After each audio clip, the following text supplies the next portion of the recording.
from, I'm assuming, Fantasy Island, because he still thinks Kentucky's going to beat Alabama in football, Nick Roush. Gentlemen, it's roll call time. Yeah, thank you, Trevor. We are live at my house, and Nick is live at his house. We got a fun show today. We are going to go through everybody's top 5 Kentucky everything. So I got a list of top 5s. I'm going to ask Nick Roush, Brandon Ramsey. We got Big Blue Drew coming onto the show today. He's been on a radio podcast hiatus. So we got Big Blue Drew joining us in the second hour, and also everybody loves Jack Pilgrim. We'll have him on as well. But real quick first, Nick Roush, we're closing in on the start of the Will Stein era. Are you starting to feel it? You starting to feel the football buzz, excitement? No, not at all. Not at all. Man, that's unfortunate. I'm really dreading it. You know, I've never like every day I wake up and say, "Wow, this is my life. I have to do this." It's the worst. I'm being slightly sarcastic, but because we're about to get into like the worst part of the preseason, which is like 2 weeks before the games. Because like media day, all that stuff is fun, but then it kind of wears off because like they're just practicing. So shout out to UK for doing the all access feature that they released last night. Mm-hmm. That was cool. That was fun because I don't know. It just felt a little bit more intimate than your normal. Here's practice highlights. Like, oh, we're going to show you some of Stein's speech when he's addressing the media. He had a nice little 1-3 graphic there too for his motivation. You're hearing Willie Rodriguez mic'd up, and he's doing like his best George Kittle, where he just starts like screaming at the defense while he's running past them. Like it's fun. It's a lot of fun. So I enjoyed that quite a bit. That'll help us get through. But I was only being halfway sarcastic because like it just getting to the finish line is a challenge sometimes. So counting down the days, I think only 20 something. I'm bad at counting. I'm not a math. Yeah, 20 something days. That's accurate enough.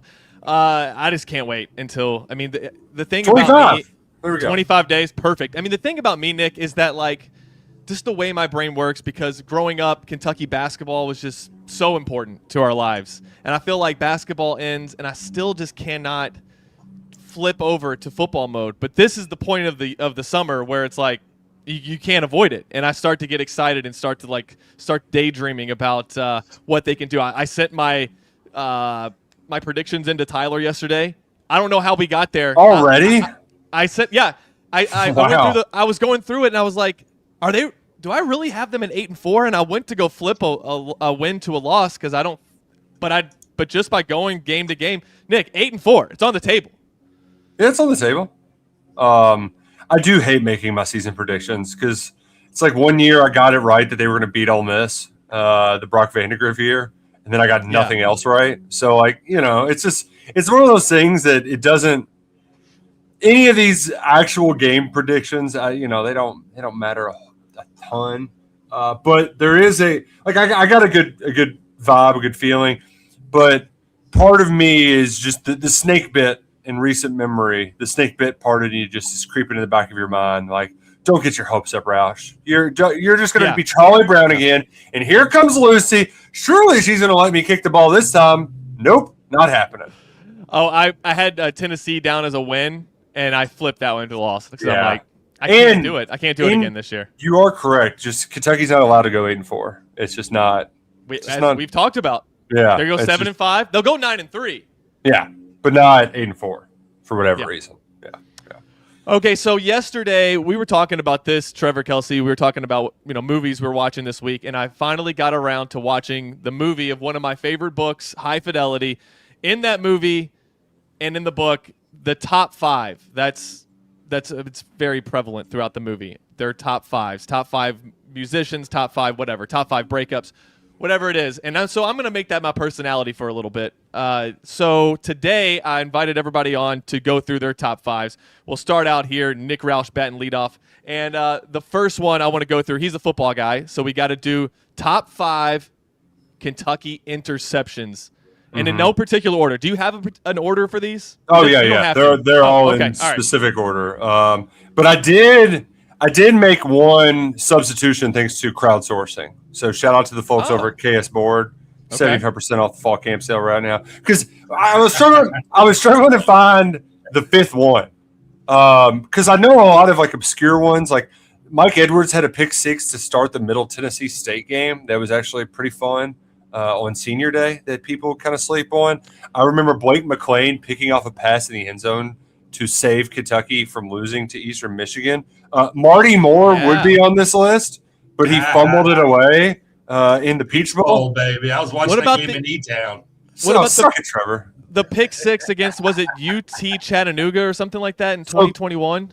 That was the one that I actually had on there because it's 95-yard return touchdown. So I was like, you know what? Like they almost lost that game. So if not for that pick six made it a 2-score game. The defense even gave up another score to where it was a 1-score game. William Cohen had a terrible game plan. He admitted as much afterwards that they were trying to pass a bunch.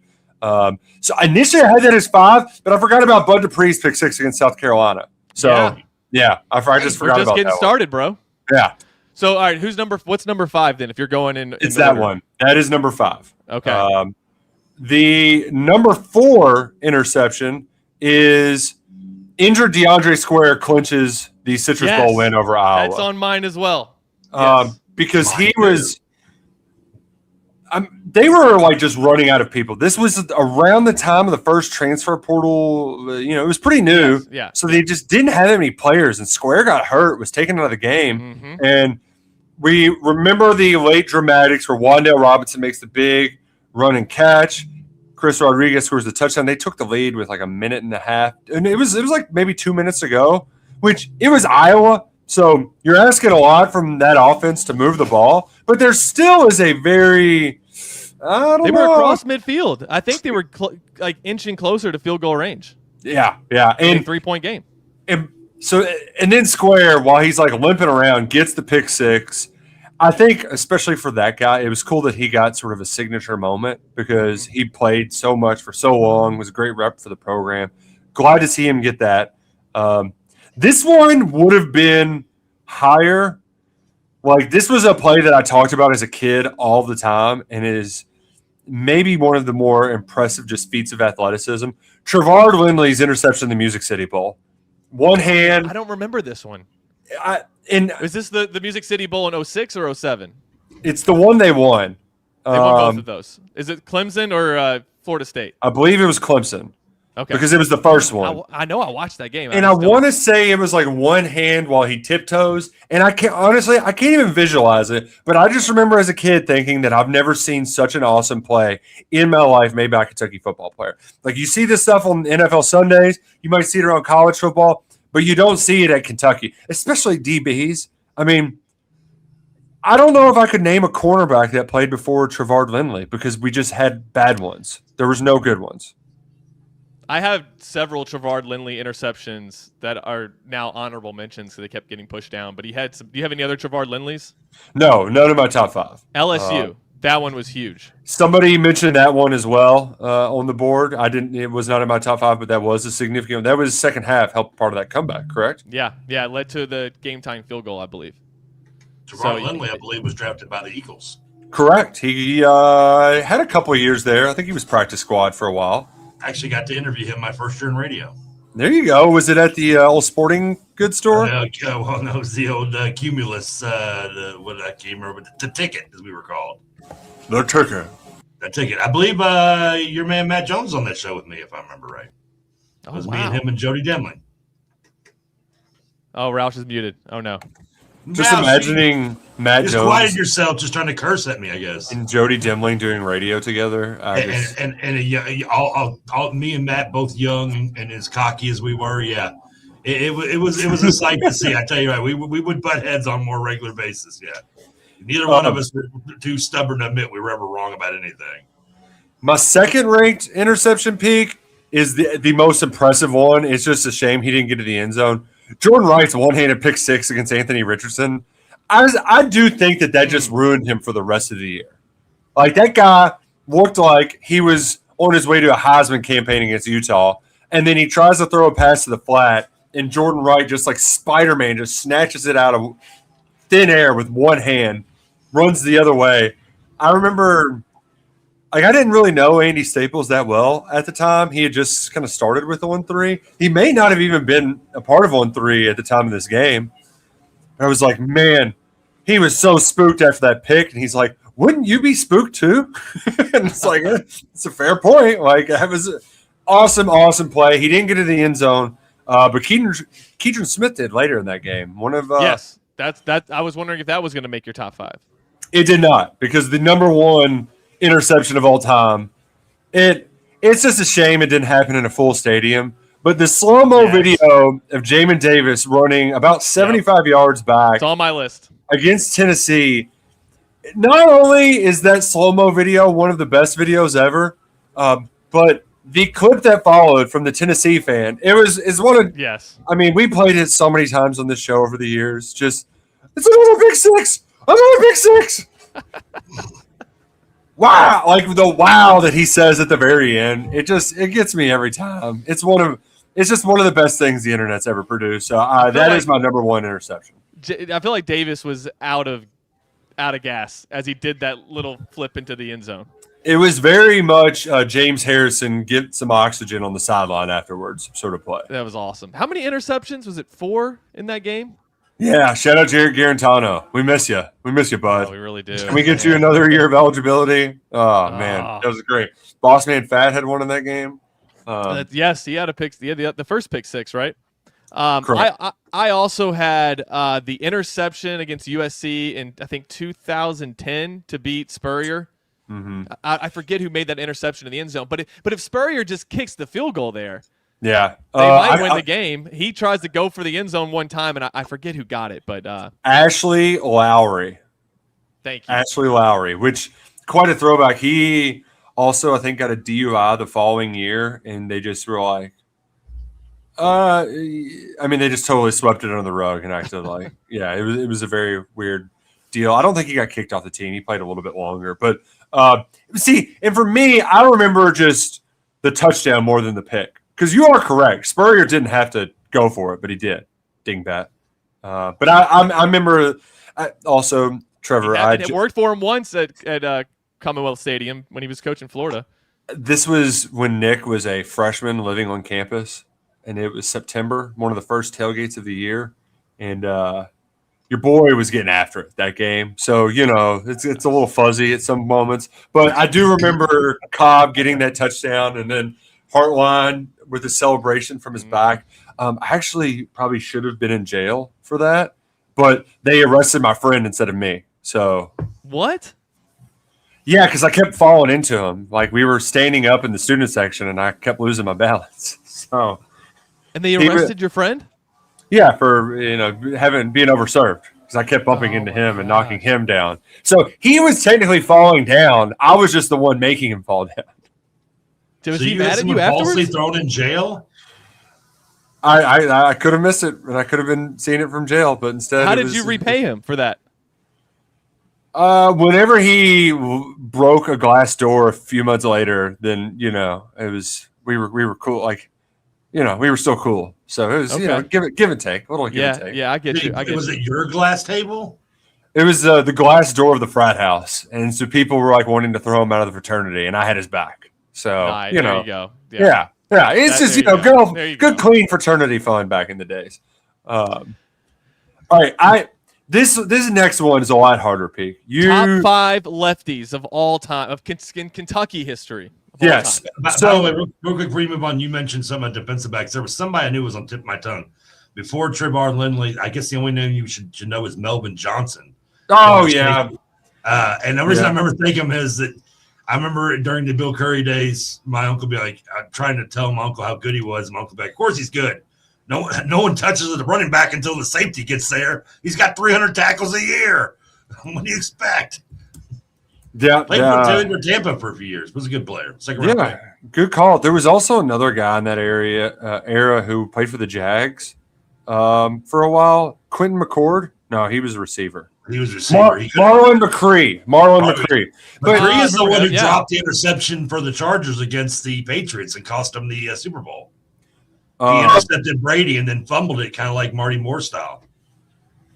But the reason they also were safeties and not corners, like Van Hals. That's true. You're right. Safety, You're right. not a corner. So Trevard Lindley, first elite corner in a long time at Kentucky. My bad. Sorry. I'm just so sorry with lefties that like this is a totally like just it's my personal favorites list. Yeah, that's what it is. It's not the best. It's just Nick Roush's top 5. The 1 and 2 are basically 1 and 1A, and there's really like it's a very significant drop off from that. And I think you can guess who those two would be. Peake. Can I guess them? Yes. All right, I'm gonna do one football, one basketball. Jared Lorenzen, Tayshaun Prince. Yeah, like not even. It's like it's just they're. It's not even close. They're the best that ever was at football. Not close, though? No, not even. Like everybody fought. You could argue there's some close ones on there. Yeah, but everybody fought over number 21 as a kid because we all wanted to be like Tayshaun Prince. Yeah, I even tried to teach myself how to shoot left-handed.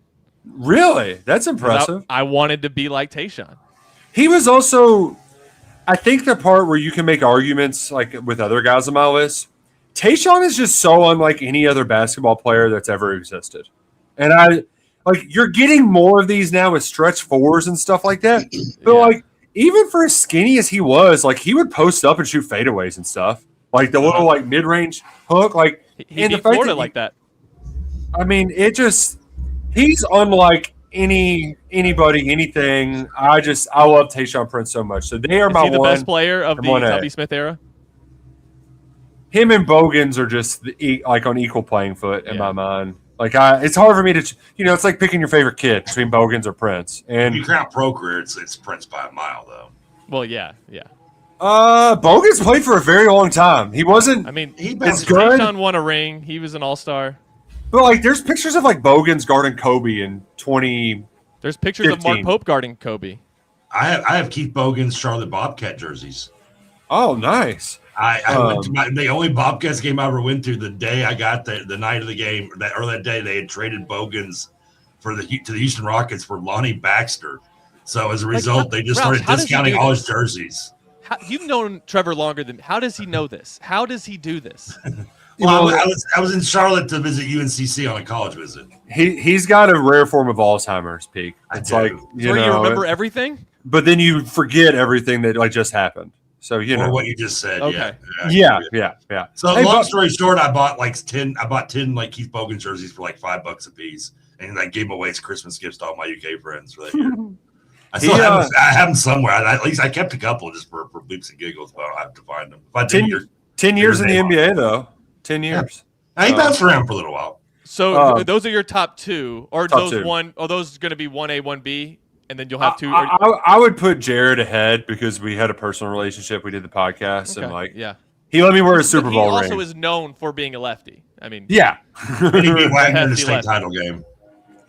My other ones are much more challenging because, like, as a like the Tubby teams, I love Cliff Hawkins too, but like. I don't think of him. I think of him on defense more than anything. So Cliff Hawkins does not make the cut. Goose Givens has to be 3, even though I wasn't around. 41 points in a title game. Yeah, 41 points in a title game, and like he's also like a really nice guy too. Now, and he's awesome on the radio calls. There was 2 other. I changed my list at the last second. I had Terrence Jones here because of his banger of a song. I forgot about TJ. Yeah, you got to he's got to teach you about Kentucky, and he won a title. And was a 2-year player. But I'm tossing him for De'Aaron Fox because De'Aaron Fox, I think, is one of those like of all the Kentucky point guards, he kind of gets overlooked because there were so many good ones, and he was right after a bunch of awesome ones, particularly Tyler Ulis. But we haven't had anybody like him since. His speed, the 2017 team, I think they should have won a title. They should have. They got hosed in that Elite Eight game, and the game before he just made Lonzo Ball his stepchild, and it was incredible. So shout out to De'Aaron Fox, and then the last one, I got to go with. He wasn't the guy who got him there, the guy who I remember getting them to the title, but he was their best player, one that we took for granted. Yeah, but he just got a double-double in every single game, and that's Julius Randle. Double-double machine, automatic double-double. So Randall Cobb did not make your list. And honestly, it's because I forget because it's football, and Unless you're a quarterback, how do you know he's lefty? right? And Randall ran it, 80% of the time. So yeah, he should be on the list, but he didn't make the cut. I do see some irony. I see some irony in the fact that a guy in Terrence that you would bump him off the list last minute when he came to Kentucky by bumping Washington off his list at the last minute. Yeah, he committed to Washington. He did, and then the check cleared, and he was like, "Oh, never mind, I'm good." Hey, you can say that now. It's all legal. That saga, yeah. So, Roush, I'm also surprised. You didn't include who else did I have here? Oh, one lefty that does not get the recognition that he deserves. I saw him at the TBT championship game. Hishimu Evans. Oh, warrior. He is a Kentucky legend, and he deserves a little bit more praise. I feel like we never talk about Hishimu Evans, and if he doesn't hit that three to start the comeback against Duke, and Duke gets the rebound, they come down and score, the game might have been over. So he's a part of what I consider the greatest Kentucky basketball game ever, the 1998 comeback against Duke. And then also you left off Raquelin Sims. Really? Yeah, all those charges. I thought you were going to mess with me and say Severe Wheeler, who, Beckham? I tried to be nice. Ned Flanders? But, it's not nice to say that this guy is your least favorite Kentucky basketball player ever. But Severe Wheeler is my least favorite Kentucky basketball player ever. I don't. Yeah, it showed. I don't like everything about his game, his personality, his selfishness. Just he would make selfish assists and selfish steals. He was a terrible defender because he was just selfish trying to get steals. What's the selfish assist? He throwing the ball at the backboard to himself like he's Ricky Davis or something? I can't stand it. But I did get amused by his commitment to wherever he transferred to. We were listening to in the car on the way to Missouri. Oh, yeah, I forgot about that. That was very, very funny. That was fun. I know you got to get to a break, but I'm going to do real quick my top 5 Kentucky football wins, which is much harder than what it used to be. Yeah. It's hard to narrow down. It really is. I have an unusual one at number 2, though. Okay. So I'm going to start tail end. Penn State Citrus Bowl is my number 5. It's just you never thought they could get there. Snell breaks the all-time rushing record. Allen played with the sack record. He was awesome in that game. I think he had 3 sacks. That was just such a great crowning just achievement on top of a season you never thought could happen. That was awesome. Number 4, I was pulled between 2 Louisville games. And I picked this one over the Lamar fumble because I felt sicker than a dog for the Lamar fumble game. So I physically felt ill while I was up there writing. You send me a reminder card every year on the date. But I just telegram here I could have done without. So it was a personal thing, Roush. You were sick. Yeah, I just wasn't feeling well, so I was you went with 07. So I went with Stevie got loose over it because and I was 16 then. Brian was playing for them. I was rushing the field hoping he didn't see me. I had a Louisville white shirt under my UK blue shirt because you always wore a white T-shirt as an undershirt when we were in high school. That was just the style. You had to show some of the white collar to be cool. Long sleeve shirts under short sleeve shirts under long sleeve shirts. Exactly. So. After the game, I took my blue shirt off to when we were all with the family, but I rushed the field. It was awesome, incredible, and very loud crowd pop. Number 3, LSU. You beat the number 1 team in the country. It was incredible. I was 16. I was watching from the stands. I couldn't tell if they made the tackle or not. You were there too? Yeah, I was in the end zone, and that was the part is you couldn't.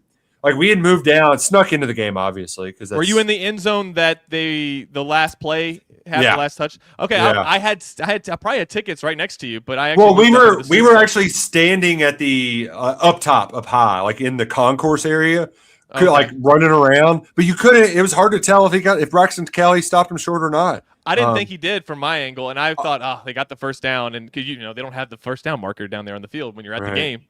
But, that's what. So that was number 2 or 3? That was 3. My surprising one is the walk-off win at Missouri because – oh, dude, yeah. That never happens. It never happens. And, that week, I got into fights with people because everybody was ready to bench Terry Wilson. And I'm like, guys, this is me being nice, but everybody else stinks.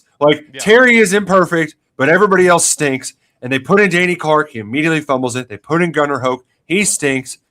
Terry wasn't great, but you get the late touchdown drive. Get all the – they were – 0 14-3 with 7 minutes to go.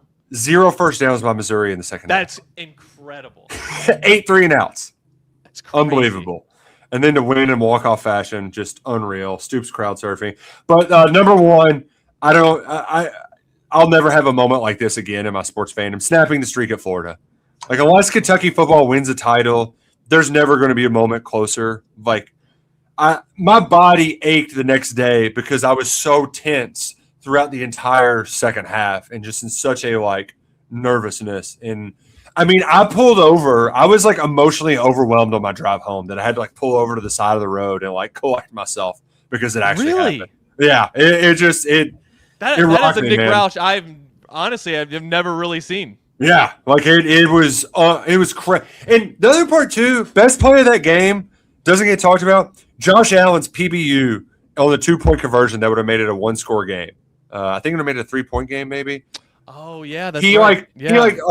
Florida they ran like a mesh. They had a guy wide open in the back of the end zone. Josh recognizes it late, stretches his arm out and bats it down. I think it would have made it like 24-21. Instead, it's 24 to 19. So Florida has to try to score a touchdown instead of a field goal. Changes the dynamic of the game. But that's my number one favorite UK football win of all time. I'm sorry that I went a little long, but hey, this is a lot of fun. I love the top 5 list. Never seen High Fidelity, but I'm going to have to add it to my movie list, Trevor. I'm a little surprised. The only thing you didn't have on there that I guess all 5 were respectable. The Missouri one wasn't a surprise to me, but I'm surprised the first Tennessee win also. What as sloppy and ugly as kind of 10-7 game, yeah, that's kind of unwatchable. But you were still beating Tennessee, but that was your first Tennessee win in how many years? Yeah, but like I didn't win as long as Florida, but that was like a game though where like I could have gone back early from Thanksgiving break to go back to school at UK, but I was like, we suck. Why should I even waste my time watching? It was an ugly game. It was it was a win. I mean, how many times can you say How many times did you have ugly or shootout games with Tennessee over throughout the decade? That also is one of the few big wins I haven't been to since '97. I was even at Couch to East back in the day. So like I've been to almost all of the great ones, but that was one we missed the Matt Roark game, unfortunately, or the '97 Alabama win. You're predicting. He was there. I was there. Craig East game. But I mean, that didn't make your list. Oh yeah, I was there that game too. By the way, that Alabama team stunk too. Like they were like 4-2. You know what? Weren't they ranked in the top 25 for that game at the time? Yeah. Okay. But that's like when Louisville talks about beating Alabama in the Fiesta Bowl. We don't mention they were 6-5 that year. and really, the only reason we both got in was because Arizona's lack of progressive mental attitude towards Martin Luther King. But that's we don't talk about those things. We talk about how we won the Fiesta Bowl. Okay. That's all that matters. That's all you tell the kids. Good for them. Okay, all right, we're going to take a break. We come back. Brandon Ramsey joins us. We'll go through some of his top 5s. We'll be right back. You're listening to Kentucky Roll Call on Big X Sports Radio. Thank you. Thank you, Nick Roush. That feels natural. I know. That's why I can't do it. All right. I'm assuming we're at break right now. Brandon Ramsey, welcome in. What's up, man? I haven't spoken to you in a long time. I know. Yeah, it's been a minute. All right, we are at a commercial break right now. We will be right back. We'll go over to the YouTube chat, though, for a second. And let's just see. What are you all talking about? Oh, going through top 5 Kentucky players. Patrick Sparks being talked about a lot. That's it. Patrick Sparks was one of my favorites. Patrick Sparks being brought up for when him and Chris Marcus beat UK at Western Kentucky, and then Kentucky refused to schedule Western Kentucky for like the next decade and a half. I don't think they're talking about that. I think they're talking about how he scored, how he got Kentucky back into that Louisville game in 2004, I think, in Freedom Hall. You talking about when he traveled more than I've walked in my last 3 years? I didn't see anybody call travel, so I saw me getting in a fight in a coffee shop. But you know what else though? Larry O'Bannon was not fouled on the play before that.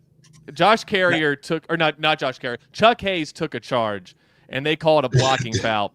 Awful call. So I kind of dismissed that whole Patrick Sparks walked in the corner argument because he didn't walk. He got freaking flyer miles for the distance he traveled. Yep, and he's still I think he had a Stewart in his pocket. The bigger issue though from that game is Louisville is winning 32-16 at halftime. Close it out. They were up by 16 with 11 minutes to play. And Rick Pitino was their coach. And they So I were was a good Louisville team. They went to the Final Four that year. Close it out. You're at home. You have Francisco Garcia. You got Taekwon Dean. Like, you have Larry O'Bannon. Finish that game. Don't let Kentucky don't let it come down to a call that year. You almost made it there. You know, you're very close. If the referee calls a foul on the Patrick Sparks 3 and he makes the free throw, or Ramel Bradley gets fouled late in that game, I think it's a tie game. I think Ramel gets knocked out, like almost knocked out. He wants to shoot them, but he has like a head injury, so they take Ramel out of the game. They sub in Patrick Sparks. They get to pick the shooter. Who's going to shoot the free throw? Sparks goes up there and misses the front end of the bonus. That's what he gets for traveling. So they lose in double overtime. That day sucked. I think I talked to you about that day, Trevor. That was the day that we get home. My rabbit died. My baseball coach had died. A rabbit. So the next Monday, that was on a Sunday. The next Monday, I have to go to a funeral for my baseball coach. I found out my rabbit died that morning, and I'm reading in the paper about how Randolph Morris is going to the NBA after Kentucky lost. Maybe that is up there with, like, it's in my top 5 most heartbreaking losses. Well, I mean, look on the bright side. The facts didn't go through, so he got to return to UK. It's good, yeah, for just to facts. be. I mean, he was good in 06, but like Kentucky wasn't. No, I think that Michigan State loss is definitely We'll do top 5 losses one day. Top 5 most hurtful. Come on, that's my wheelhouse, baby. That's what I need. And we'll do top 5 most hurtful Louisville losses for you too. But that is up there, just because like Tubby Smith could have got one more banner, and 30 seconds. It just stinks the way it ended. Okay, all right. Coming out to Brandon. Yes, sir. Big pimp. Big baller, shot collar. On the Impala. Okay. In the other room, Braden's got a party going on like Hugh Hefner wouldn't believe. Yeah, I am down here in Gulf Shores where some parties happen. So. I lost my virginity there. Let's talk about that, Trevor. I told that story. It wasn't worth it. She stole my Offspring CD. I would have rather kept the CD. Oh, Yeah. Offspring ain't even that good. Yeah, no, neither was she. Yeah. All right.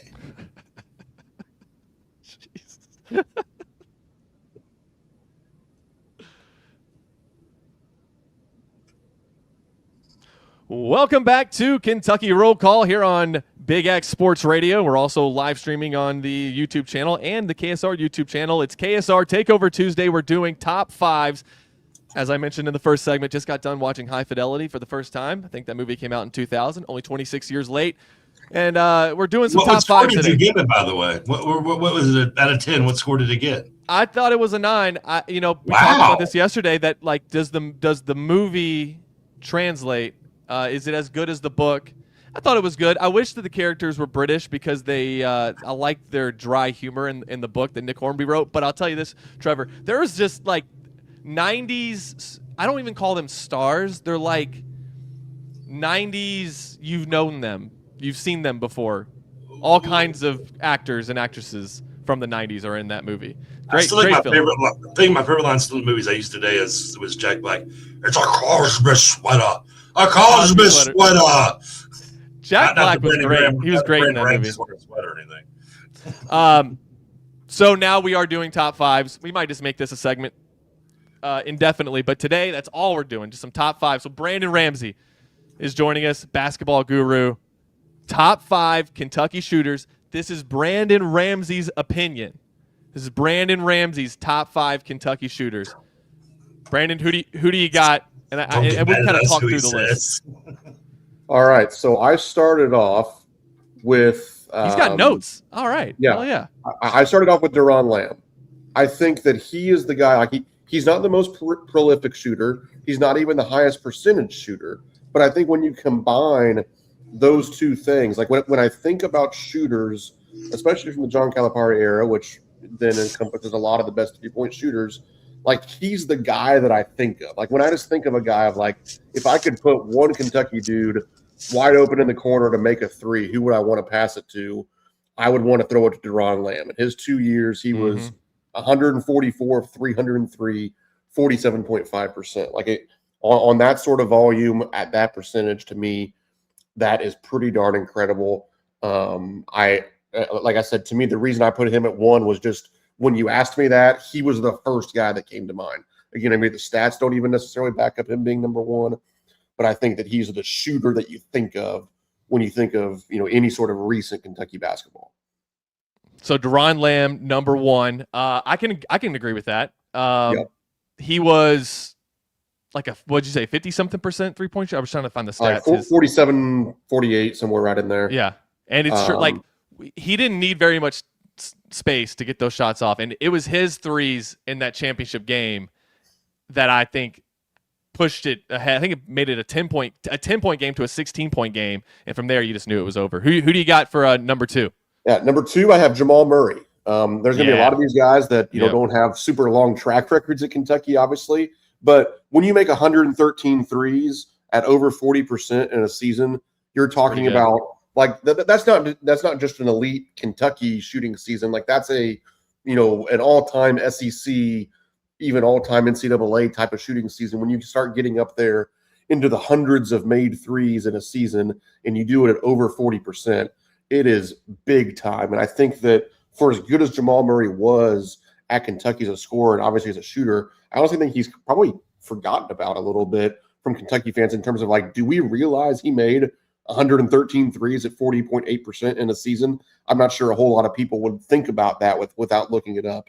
So I went Jamal Murray in that number 2 spot. I like that. Yeah. I mean, Jamal Murray hit so many big threes. I think of the one he hit against Texas A&M in that SEC championship game. But you're right. I mean, he kind of gets forgotten about because the NCAA tournament run wasn't what we wanted it to be, at losing to Indiana in the second round. But yeah, I mean, that's a team too. If Dakari Johnson comes back, we talk about it all the time. We might remember Jamal Murray a little bit better because that team likely goes to the Final Four. Yeah, and then very similarly, number 3, I have Malik Monk. Hell yeah. 104 threes at 39.7%. So very similar numbers to Jamal Murray. Just a few less threes, just a little bit lower percentage. But again, one of the elite pure scorers, pure shooters in Kentucky history. Again, obviously just a guy that did it for 1 year. But anytime you make over 100 threes in a season at around 40%, I'm going to have you right in there. So to me, those were the 3 that I thought you kind of couldn't miss on. Like, I think about everybody would have those guys in your top 5. From there, I think there's some different ways that you can go. I went Kobe Brea next. Nice. Obviously, Look at this. In this text, Deron Lamb and Kobe Brea both born on the same day. It was destiny. Wow, interesting. He gets a little bit of career achievement as well, even for some things maybe he didn't do at Kentucky, but still at Kentucky, 93 threes, 43.5%. Again, he's a guy that, thinking back to that season, it just felt like he made everything. And, what he brought to the table as a 3-point shooter in some of the games that he had, I had him number 4. And then I actually had Reed Sheppard at number 5. Wow. Just because, like, that percentage was so insane, Stephen. Like, the dude shot 53% from 3. That's insane. He didn't put, I think, what did he end up making? Like 75, or he made between 70 and 83s that year. So, like, the number is still excellent. It's not outstanding like some of these guys that made, near or over 100, like were on my list so far. But 75 of 144. I mean, that's just insane. Like, I when I was making my list, like I had other guys, Kellen Grady was excellent. Obviously, Jody Meeks was excellent. Going back further, Travis Ford made 100 threes in a season, but I just couldn't not put Reed Sheppard in there because that percentage is just so, like, it's mind-blowing.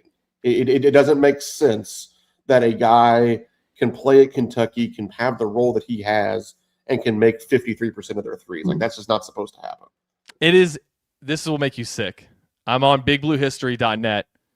Reed Sheppard, Rob Dillingham, Antonio Reeves, all in the top 10 all-time 3-point field goal percentage at Kentucky, and they were all on the same team and didn't win an NCAA tournament game. Yeah, it's kind of amazing, honestly. It's one of the biggest. Like, I don't know if it's not really even fair to call it a what if, because it's not like there's something weird that happened, but like it's one of the conundrums of Big Blue Nation Yeah. that we're going to be thinking about. When you and I are doing this radio show 40 years from now, still, I think we're probably still going to every once in a while annoy the young fans with talking about that season. So what's the last one you had? Was that the last one? Was that? Yeah, was it yeah, Reed? I went Lamb, Murray, Monk, Brea, Shepard. I got to step in and be the old man here. I got to say Delkin Ford are 1 and 2 for me. Yeah, Travis Ford. Where is he at on this list? He's got to Where's be up Delk here. at? Oh, he's 4th. Tony Delk is 15th. But I was going to say Travis Ford also. Yeah. Jody Meeks, you think about, I know his percentage isn't as high as some of the others. He shot, in 3 years, he shot 39%. But if you just took his final season, his junior year, and you look at those games with he scored 45 against Arkansas, I think, or he scored 40-something against Arkansas. He scored 40 in the game at Freedom Hall. And, of course, he scored 54 against Tennessee. I don't know who I'll replace, but I think Jody Meeks and Travis Ford would definitely be in my top 5 or at minimum around it. Very fair. Very fair. There you go. There's top 5 shooters. Let's see what the next one is on here. Brent, I forgot which ones I sent you, but I do have them here You send on me the top 5 defenders if we want to do that next. Yeah, you want to do top? We'll do top 5 defenders. We'll do that one. Yeah. Okay. I didn't actually prepare for this one, so this is good. I'm going to learn something Lovely. too. He didn't send me any of these, Brandon, so don't worry. I'm going in fresh regardless. I love it. That's what we want. We want Trevor to come in fresh. Yeah. Anthony Davis, number 1. How can it not be? I mean, right. Legitimately, for one season, one of the most dominant defensive players that we've seen in modern college basketball. I mean, just, in terms of what he did, blocking shots, but then even further than that, deterring shots, getting people to miss. Some of those numbers that you obviously can't even quantify. I mean, you could really argue that he was one of the best defenders probably of the decade or so in college basketball. So I think you have to start with Anthony Davis at number 1. Obviously, led Kentucky to a championship too, and they don't do that without just how incredibly dominant he was on the defensive end of the floor. And then kind of the antithesis probably of Anthony Davis, I went Tyler Ulis, number 2. Wow, really? Because this is from a basketball mind that you. He was just such a menace on the perimeter. Like I think that it's really easy for people to kind of track and have some stats to back up big men and what they mean defensively. But I think that like all the same things that we talk about Anthony Davis and the way he changed the game defensively on the interior, I think that Tyler Ulis had a similar impact on the perimeter. I think he was SEC Defensive Player of the Year. Maybe he was even National Defensive Player of the Year at one point in that conversation. But just from bothering the ball for 94 feet, getting people out of their rhythm on the perimeter, and doing it all at his size and stature, I had to give a nod to Tyler Ulis there at number 2. And I think that you could slide any of these next guys up, but then I went Nerlens Noel number 3. Yeah, Nerlens is on my list as well. Yeah, and you could argue that that team was obviously never going to be as good as Anthony Davis's team, but I think if you get a whole season out of Nerlens Noel, you would be arguing that Nerlens Noel was what Anthony Davis was. I mean, his shot blocking numbers through the 24 games or whatever that he played were just stupid. Like they don't make sense. He was blocking everything. He was deterring everything. Everything that you really could say about Anthony Davis, you can say about Nerlens Noel. He just did it on a worse team and then ended up getting hurt and missed the rest of the season. So I think that he's kind of maybe the forgotten guy of this group, but from a pure rim protection, defensive talent standpoint, he is as elite as anybody that you could name, probably on almost any list across. Oh, absolutely. I think of the Ole Miss game quite often. Actually, that's one of my favorite regular season Calipari wins, and I know it happened in a year that they didn't even make the tournament, but that was a lot of fun. Everybody was talking about how good Ole Miss was with Marshall Henderson, and Nerlens Noel ended up being the story from that game. So, big fan of Nerlens. Yeah. Then I went Willie Cauley-Stein. Yep. Number 4. I think that he brought maybe even some additional versatility to some than some of those other rim protectors. Like he could get out and switch onto a guard and stay with them because he was so agile. I don't know if you know this, Stephen, but he played football in high school. So he was a wide receiver, right? He was a wide receiver. I think that did help Oh, with some of interesting. his footwork and the way he was able to move around. High Oh, I level never heard rebounder, this. high level shot blocker, got a bunch of steals. He was in there. And then the number 5, I went Mr. Versatility himself, Michael Kidd-Gilchrist. I think that you have to include him on a list like this, like a guy that you can throw out there and put on anybody for a possession. And then just the wrecking crew that was that 2012 team on the defensive end of the floor. But MKG is a guy that I think again probably doesn't get remembered as much as he should, just because of other guys that were on some of the not just his team but other teams that in that era. But he was truly a game-changing defender. I think that if he sort of had his own team where he was the focal point, we would remember him as one of the best defenders in Kentucky history. Oh, for sure. I think I also think of Briscoe as being a good defender. Are there any other guards? Yeah, y'all are making me really sad over here. Now, I love Brendan. He actually sold me a little bit on Kidd-Gilchrist there at the end, because my mind kind of goes with the Hornets and the pro career that was not to be remembered. But I do, and maybe as a Louisville fan, I've blacked out what he did at UK versus us as well. I agree with Anthony Davis being obvious number 1. To me, the obvious number 2 is Rajon Rondo. I mean, there was never really a shutdown guard at either level. That's a good point. I feel like I'm the old school guy here to Brandon's kind of new school, because the rest of my list would be probably Jamal McGlure, who not just because he's a Toronto Blue Jay fan, but just like up to your boss Matt Jones, I think it's his favorite player. As well, I was going to say, and I brought this up ironically with yesterday with Peake talking. We were on the thread talking about the '98 Duke UK game. Wayne Turner, I mean, he shuts down Wojo and in many other ways the way he does in that game. Duke wins that game. I mean, Wayne Turner, obviously, his track record speaks for himself. And then last but not least, I kind of went with a combo, and this is where me being old school again. I went Bowie and Turpin, the combination of the Twin Towers of the 82, 83, 84 run. That was a monster of inside. Obviously, one couldn't put on enough weight. One couldn't take off weight. It was kind of a weird combo, but that's how that story. But those two, I mean, that was kind of my list. But Rondo, I think I saw the Brendan's look in his face once I Rondo's name. It's like, damn, why'd I forget Rondo? Yep. Because he's the only one I think that was kind of like obvious on there, I thought, to me. But we can talk about that Patrick Sparks game again when mentioning Rondo, when he took out Juan Palacios with a little finger to the eye. We gotta go to break. Hey, real quick, before we do that, can we get Brandon's top 5 regular season wins? We have more than enough time yet. Okay. As long as we don't talk about Palacio and Louisville, Kentucky. Top 5 regular season wins of the Calipari era. Brandon Ramsey's. All right, what's number 5? I think that the game that first came to mind, and you Stephen, you and I have had this conversation. Like I don't have the game to game memory that you have, so I did have to do a little bit of kind of going back and looking at some things. But the game that I first thought of, just in terms of like how fun it was 2016 UK over UNC. I don't know if that's the best out win in Vegas. In Vegas at the Calipari era, but that's the game when Malik Monk had 1 million points. Yeah, it was like 111 to 107 or something crazy. TJ Walker proposed to his girlfriend, and she said yes that trip. That's great. Wow, what a day! That's great. So I had that one at number 1 just because it was kind of the game that I thought of when you asked that question. The next 2, I think you can kind of put in any order, but just these aren't games that necessarily you remember because they were great games, but just the utter domination in 2014 of Kentucky beating both Kansas and UCLA. Yeah, I think 41-7 at halftime. Yeah, I think we all remember the UCLA game, but like the Kansas game was the same thing. Like, I think Kansas scored 40 points total that game. UCLA 83 to 42.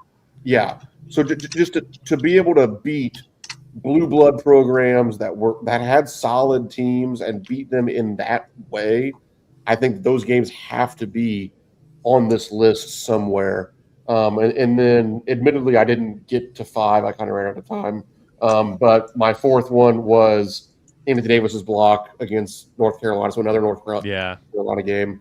I guess that would have been December of 2011, obviously the 2012 title team. But that's an iconic moment when he blocked John Henson and obviously, everything that surrounded that game. So I I had that one in there as well. And then maybe Steven, if you have one on the top of your head that you want to Yeah, round I out. think when in doubt, you just try to remember all the times they've beaten Louisville, and there are plenty to choose from. And I think the very first one, the first one against Louisville with Calipari as the head coach, there was just so much buzz in the building. And Louisville, I think, had beaten Kentucky 2 times in a row, and we were just like, "What the hell is going on? We can't lose to Louisville 3 times in a row. What? That can't happen." And that was, of course, Swapshire and DeMarcus Cousins go at it. There was a big scrum in that game, and that and was Louisville, because they had one of the greatest coaches of all time, even though they didn't stack up talent-wise at all. Edgar Sosa hits a shot to tie the game, and everybody's panicking. But John Wall, I think it's 6 unanswered, and Kentucky's actually it was Razor Ramon Harris who hit the 3 that pushed the lead up to 7 and gave us enough breathing room to get the win. I always think of that one just because of how intense it was. But that's a good list. That is a good list. It's hard to trim it down to 5 in all of these. That's been the fun part of it. Brandon, I appreciate you. We will have Big Blue Drew making his radio debut, or at least for the first time in a very long time. Big Blue Drew will join us on the other end of this break. Second hour of Kentucky Roll Call coming up here on Big X Sports Radio. We'll be right back.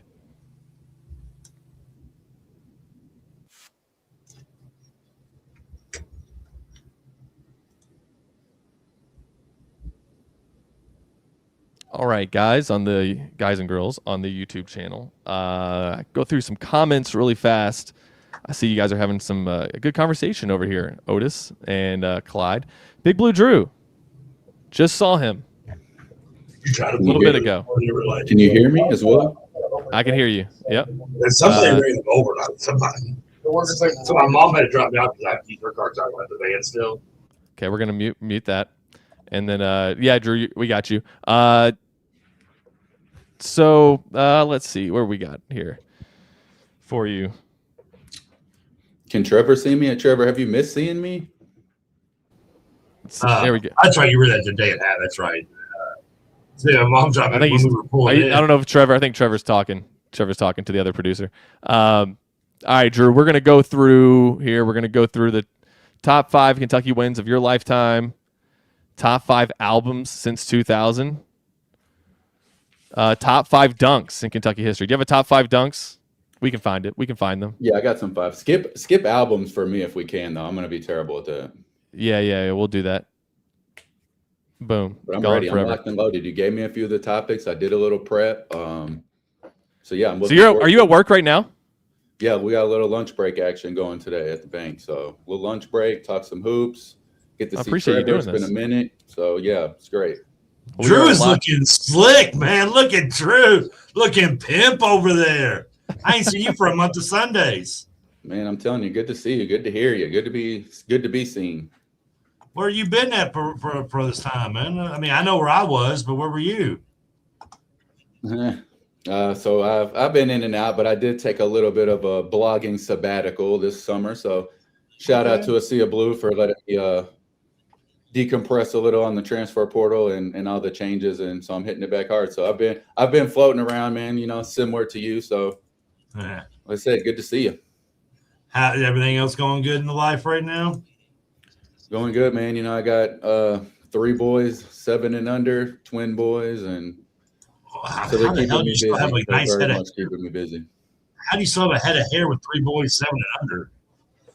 I'm blessed. I said I'm glad the way Steven operates, because I do radio, but I really have this face for TV. So I'm glad Steven, he takes the extra step and really really does. I don't know if you know this, but when he usually puts me on here, he just puts a picture of you and my name underneath it normally, and just so people can. Oh, James Lee, somebody says, owns the best dunk in UK history. I thought that would go to Minifield, wouldn't it? It's got to be. I know that Dirk Minifield has to be number 1. I mean, there is, when you watch that, the dunk looks, and I'll say this on the radio, the dunk looks AI. It does. It looks like if AI had to make that video. He floats. Does he climb on somebody's back? How does he look down at the rim? Yeah, that one definitely looks. His brother's probably one. I approach dunks from some that I've seen. So I was really fortunate to be a fan just several rows behind the bench at Florida for Willie Cauley-Stein's dunk, which I know is mentioned quite a bit. Oh, yeah. That's awesome. That's that was a top good dunk. one. So it was really cool for me. I saw Rock Oliver flex it up on everybody. And, leaving the arena that gentlemen, day, here we go. guys, you really didn't think like, oh, that's going to be one of the best dunks. All right. Trevor to signal me when we're good. And thunderstorms, some of which they can contain some damaging winds and flash flooding. This will be especially true north and northeast of Louisville. So not all areas will feel the impacts, but if you do, trust me, you're going to know it. As winds could easily exceed 70 miles per hour in some of the stronger storms. The high today, Trust me, you're going to know it. Team, I'm Ryan Good. This is Dugan Ryan. I would love the opportunity. You're going to like the way you're dressed. I promise. And have your business brand associated with Big X Sports Radio. Give me a call today at 812-725-1457.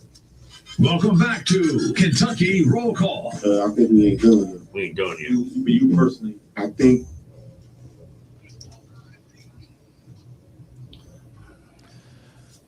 Welcome back to Kentucky Roll Call here on Big X Sports Radio. There you Big Blue Drew. There you go. That's it. Big Blue Drew, Drew Brown joining us from his lunch break actually at work. Thank you. Appreciate you. Lunch break, but we ain't eating. We're talking sports or whatever. I already never knew Drew's last name, to be honest with you. I feel like a punk. His name was Big Blue Drew.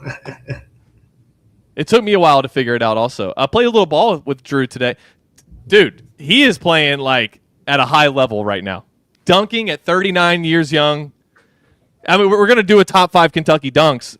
All the top 5 dunks from today all came from Big Blue Drew. Drew, your game is like, I mean, you're always good, but I feel like from the last time I saw you to now, like I think you've gotten like better as you've aged. Yeah, so I'm very fortunate. You may be able to see in my background. We don't have to get too much into it, but I've been anointed to go and do some of these fantasy basketball camps, which is just, I mean, beyond amazing to be able to go do that. So I've played at North Carolina, Arkansas, Kentucky, Indiana, Kansas. So it gives me something to stay in shape for. We go do those weekends. Actually just got back from Vanderbilt and saw their new practice facility that they just opened. We got to play in Memorial Gym. So yeah, again, every time I tell that story, it seems too good to be true. And a long way of saying good motivation to stay in shape. So thank you for the kind words. Yeah, dude, you're balling today. All right, we're doing top 5s. The first one up for Drew. Top 5 Kentucky wins of your lifetime. So anything prior to 1988, I guess is off limits, 87, but 87. Okay. All right, what do you got? Top 5 wins, Drew. What's number 5? They don't have to be in order, but if they are, that works too. Okay. I tried to approach mine a little bit differently from the wins. I figure there's going to be a lot of the same. I mean, we won national championships, things like that. So I approached it from wins that I've seen in person. So and mine are in no order. But I thought this way I'm definitely going to have some that you won't hear if you do this with anyone else. But one of the ones that was just low-key amazing time, amazing experience in Charlotte is when Lynn Bowden beat the Virginia Techs in the Belk Bowl 2019. Oh, dude, I was at that game. Best bowl game win ever. I know it's not the most prestigious bowl, but just for entertainment value, 10 out of 10. It was awesome. Yep, and I'll never forget being in like a downtown Charlotte hotel where they were doing these, pre-bowl game press conference, and for some reason they thought it would be good to put both teams in the same room and do this. And even some of them, the players were at the same table. And as you can imagine with Lynn Bowden, that didn't go well, did it? How they expected it. So I just remember, I got to see all that lead up firsthand, and then there was, the scuffle before the game. But that was, you hear Belk Bowl and maybe discount that one, but it is not to be discounted. That was a really sweet win. The last play of the Lynn Bowden era was a pass and a touchdown pass, nonetheless. Amazing stuff. Yep. All right, what's number 4? All right, I said mine are technically in no order, so I'll do a couple. Okay, my bad. What's here. number 2 then? What's number 2? Oh, okay. So I got beaten Cooper Flag in the Champions Classic. Now, especially kind of looking back in hindsight, that's an awesome win. I mean, we were really riding the Mark Pope wave during that time too. So vibes were extremely high. I know I'll always remember that that timeout, and him saying this Cooper flag's gonna spin, we're stealing the ball, and non-Mark Pope people outside of Kentucky will say, oh, that's his move, that was common sense. But I had never seen anything personally like that, to where the coach essentially drew up exactly what was going to happen. His team executed it, and they won a big game. I'll piggyback that with a similar one. I was in New York to see Tyrese Maxey and beat Michigan State. I'm like that. Madison Square Garden. That one was super sweet. Again, early season vibes. So, you just feel like you're on top of the world winning those games. It was the last time after that win, Drew. That was the last time that Kentucky has been ranked number 1. So they were ranked number 1. They run into Evansville, ran into a buzzsaw, as one might say. I was there too.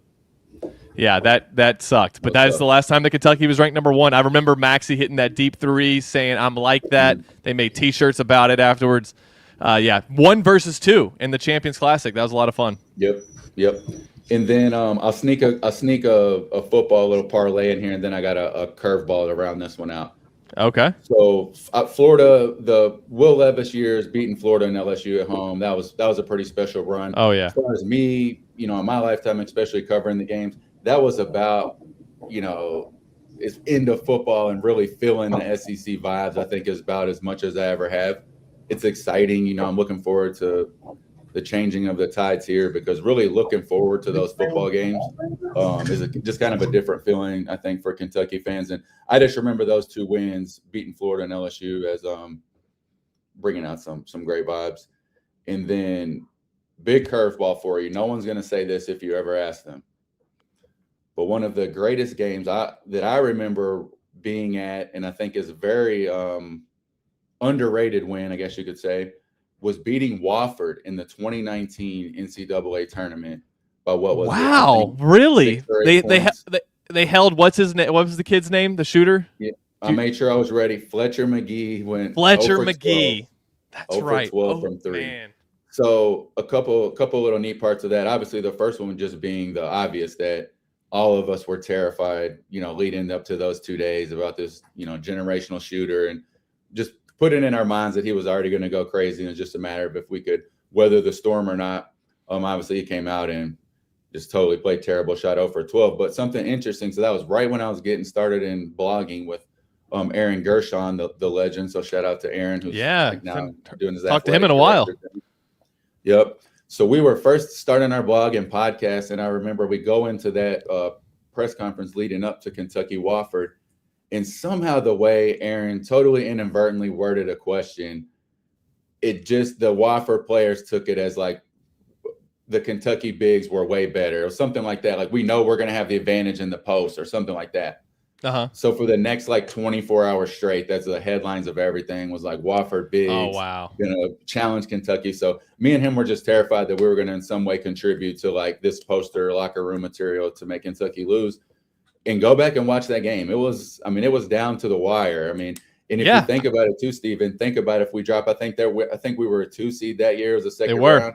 Yep. So if Cal loses that game, it could have really maybe accelerated everything that happened. So that to me was a very low key, but good fun, needed win.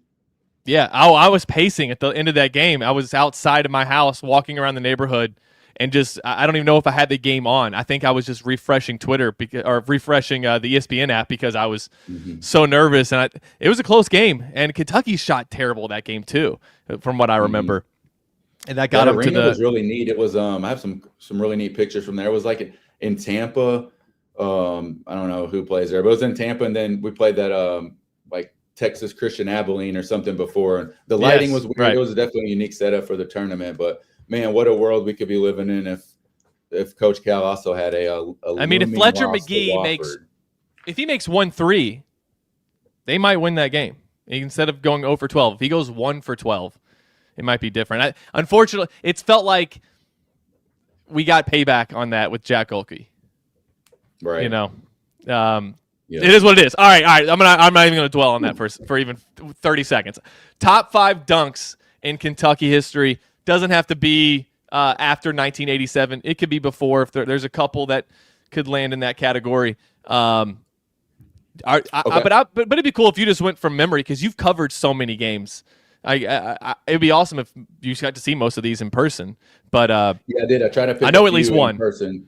So again, I was really fortunate fan to go. I used to live in Fort Myers, Florida, near Gainesville, so we'd go all the time. And I don't know if we'll get to this one, but I'll slide in there that before they rearranged the what I call the O-Dome, the O'Connell Center down in Gainesville, that without question was the hardest place. I don't know how anyone ever played basketball in there when they had the Rowdy Reptiles position like they used to be. Mm-hmm. I think that they've changed it quite a bit. So I was there. I remember that the early Cal years going to those games in Gainesville was just absolutely bonkers.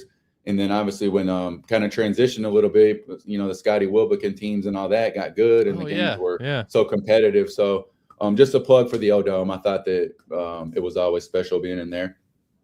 I don't remember the game. I know it was at home, but there's some game when Oscar Tshiebwe just absolutely punished someone on Tennessee. And I remember texting that like, that's a very underrated dunk because I was under the goal shooting photos and it was like I had like stress afterwards. I'm trying to think of that game. You don't know if it was it at home? You said it was at home. It wasn't the game because I think that would have been the same year where we just routed them in the second half. That might have been the year before Oscar, but I'm not sure. The Big O had so many plays like that, but I just was fortunate to shoot photos for quite a few of his games, and to this day, I've never just felt the force of someone landing on that floor every time he went up for a rebound. So it's crazy how decorated he was, and I still feel like he's so underrated. But I'm gonna sneak Oscar in there. I have the dunk pulled up right now, and it was the game where Kentucky I think just blew the doors off of Tennessee. That was a game. But afterwards, I thought, oh, this team can win the national championship. Oh wait, it wasn't. I just saw Cason Wallace. It was the second year. It was Oscar's second year. It was a pass from Cason. Yeah, there you go. Yeah, he just dunks all over him. It's so funny too because Tennessee was better that year, and Kentucky beat them twice. And I feel like Tennessee's been better than Kentucky. Like has had better, maybe not more talent, but they've had better teams than Kentucky all throughout the post-COVID era. And we still kick their ass all the time. It's so crazy.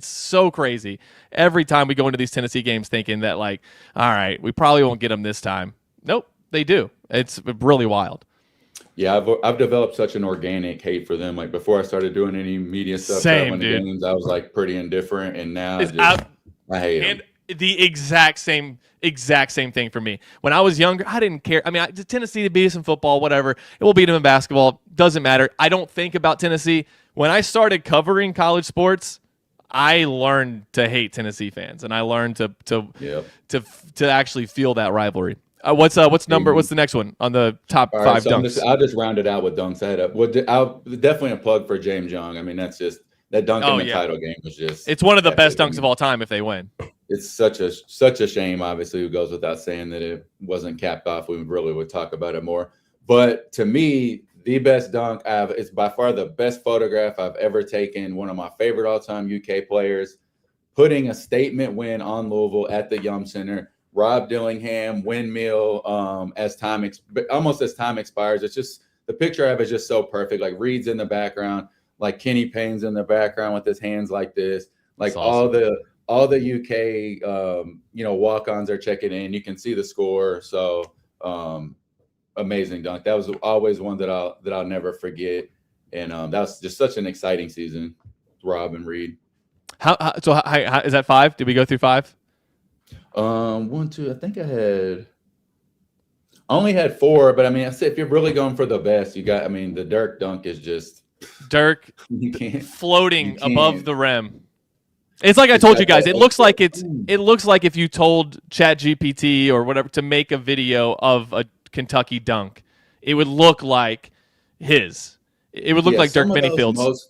Those most unbelievable, just like defy physics dunks typically involve that like getting some contact as you're going up, and I don't know exactly how physics works, but it kind of propelled him higher. Yeah, I think of Michael Kidd-Gilchrist's dunk against Portland. That's one that I think of. I was at that game, and then John Wall had one, and I don't remember who it was against, but it was a mid-major. But they ran a little backdoor like screen for him. He cuts back door, they lob it, and he reverse dunks an alley-oop. And I was like, I don't know if I can do that on an 8-foot goal. Like that's, and let alone in a game.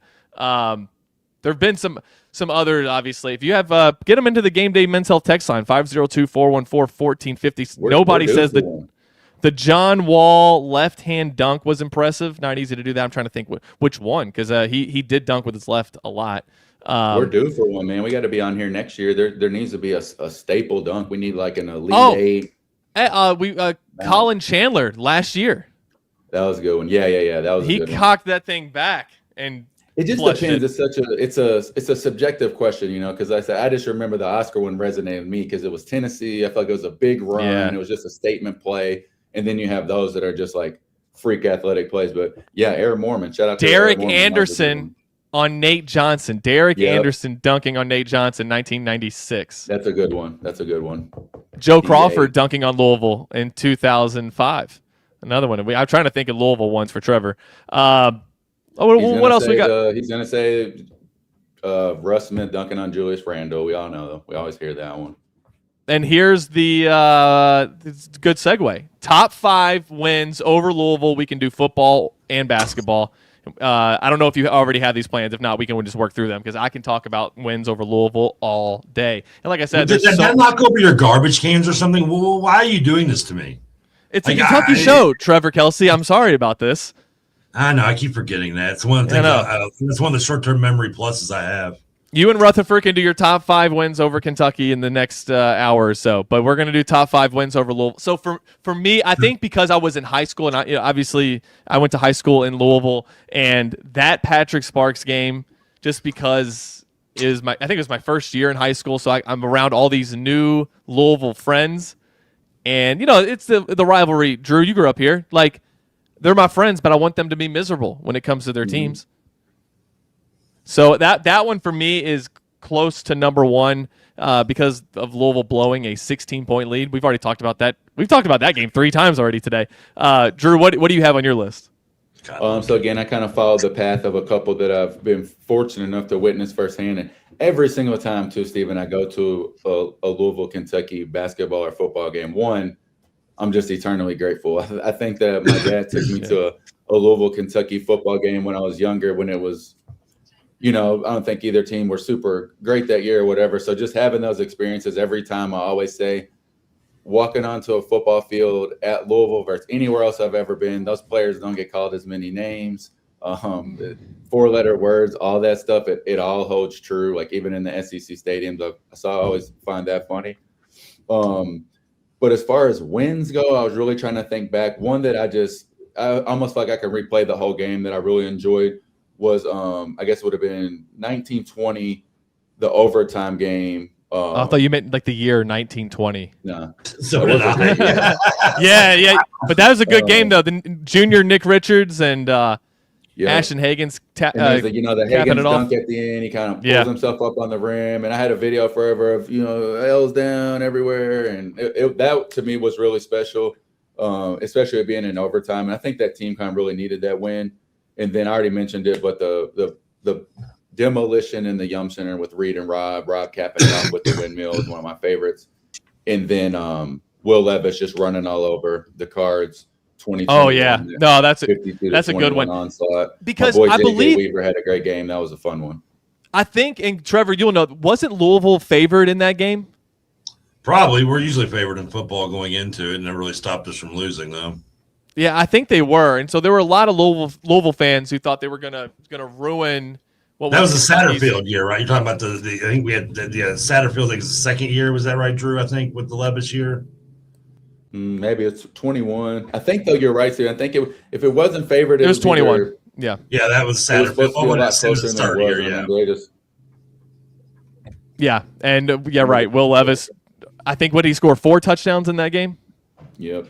So 2 rushing. He did pretty dominant. A little high step into the end zone a few times, and that was about I think as demoralizing as it got in the rivalry. Then I want to say, obviously now it's kind of evening out a bit, but that was like Peake putting it on them. Actually, that's Peake over there. This one is like I guess my most. If I was to do this list, it'd be my most like heartbreaking losses to Kentucky. I guess. Right. Yeah. I don't know if these are in particular order. The '94 Governor's Cup, the first ever UK football game. I was there. Marty Akers, who I would go on to love and have 2 autographed pictures of, missed 2 field goals inside of 40 yards. Marty Lowe throws an interception that would have taken the lead. I kick a cement wall and break 2 bones in my foot. Not exactly the best way to start a series. I still have a few of the shirts and the memorabilia from that game as well. But I know it's kind of ridiculous, but it was the first game. Like, you can never repeat the first game. And for Kentucky to win, always just kind of stuck in my craw a little bit. I would say obviously the 2013 or 2012 Final Four game. I so badly wanted to beat UK. Is that on your list, Drew? I'm having trouble hearing Trevor. I can hear you though, Stephen. Relay it for me.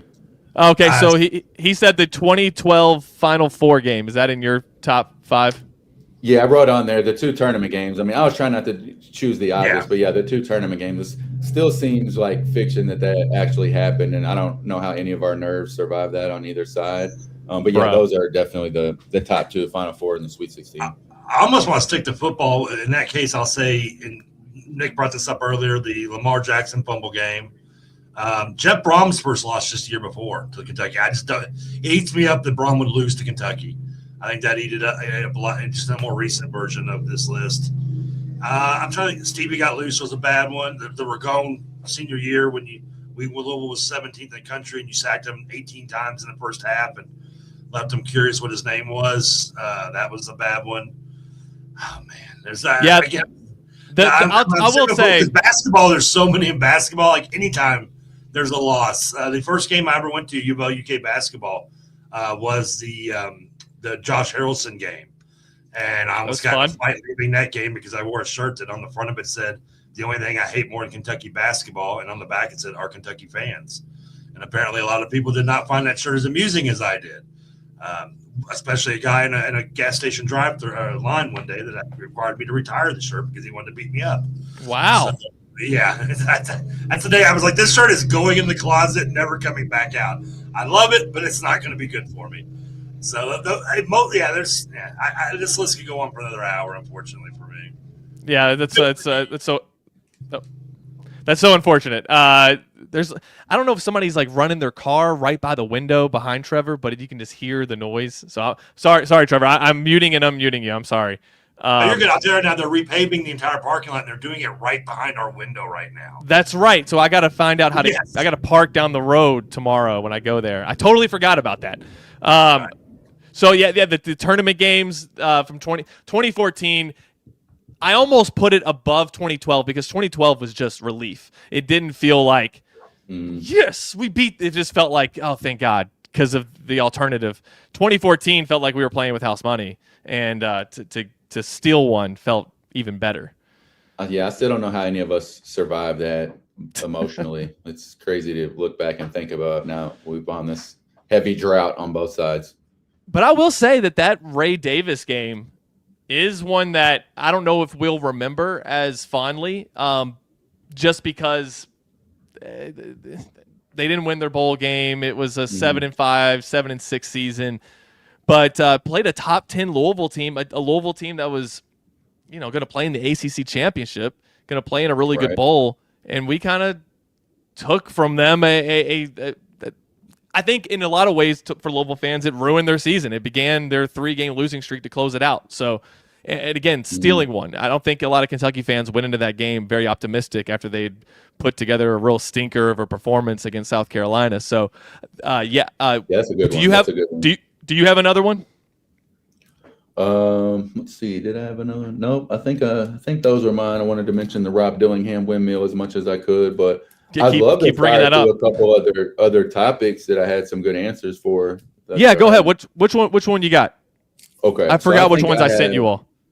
I think I have what is to be a terrific movie with a female lead. Okay. Misery. You haven't seen Stephen King. Oh yeah, I've seen Misery. Kathy Bates, is that? Yep. Hang on, Trevor's got some thoughts. Yeah, I knew he would. He's gonna have to unmute himself. But I was gonna say, James Caan, Kathy Bates. I love Misery. It's one of my favorite movies by Stephen King. Adaptation. I missed what was brought up, other than the fact you're talking about UK wins over UL. Top 5 movies with a female lead. Ooh, okay, all right. Oh, must Do you keep going.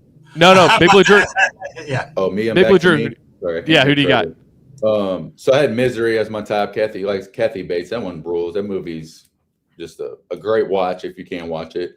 Then just some heavy hitters. I guess I'm gonna throw A League of Their Own in there. I don't know if it has a female lead, but it's about women, enough women in there. So I gave that a nod.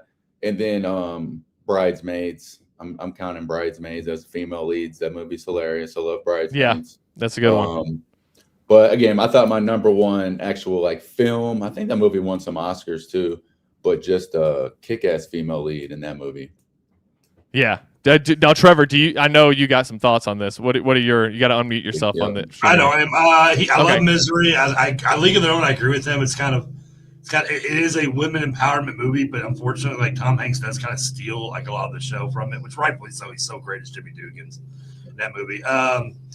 Female leads. I mean, Dumb and Louise comes to mind, which is not a bad movie. I tell you one that I do like. And speaking of Dumb and Louise actresses, Gina Davis, A Long Kiss Goodnight, a 90s pure. Never heard of it. Samuel Jackson.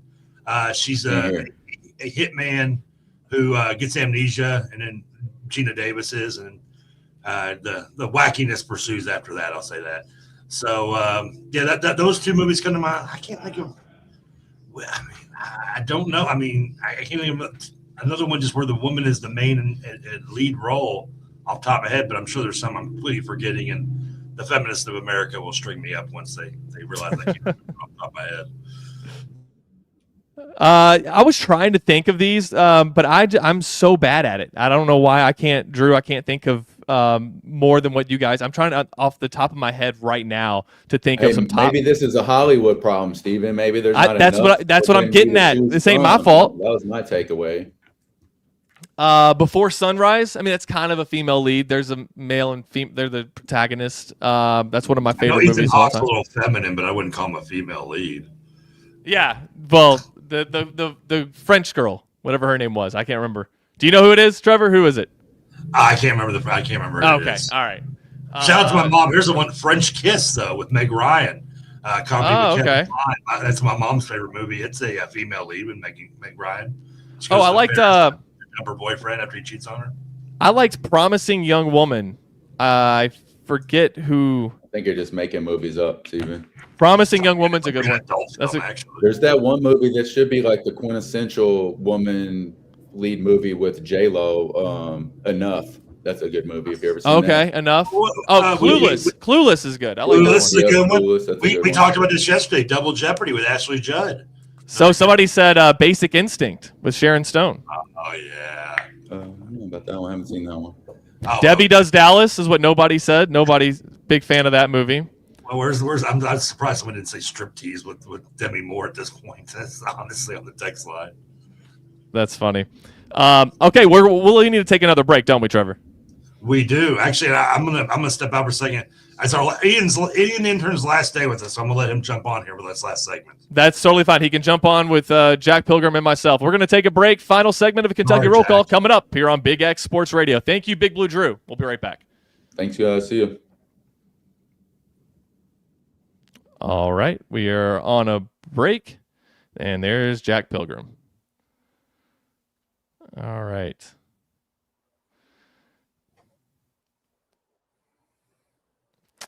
Jack, we just did top 5 movies with a female lead. If you got any that you want to just throw out there. I don't. Perfect. That's great. Jack doesn't watch any movies with a woman in it. As soon as he sees a woman, he's like, turn this off.